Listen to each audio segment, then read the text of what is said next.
నిన్ను చూడ్డానికి పెళ్లి వాళ్ళు వచ్చారు, త్వరగా రా.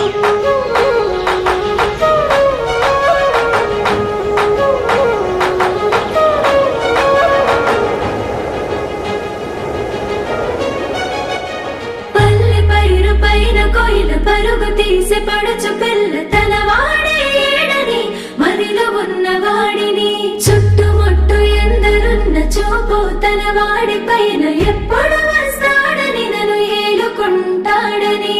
ఓ రాధా ఓ రాధా. ఈ ప్రపంచమే మురిసిపోయేంత అందం తనది. ఎందుకో తనకి అర్థం కావడం లేదని ఆరాధిస్తే ఎన్నో ఏళ్ల కలల రాజు తన కళ్ళ ముందుకు వస్తే ఏ ఆడపిల్లకైనా ఇలాగే ఉంటుందంట.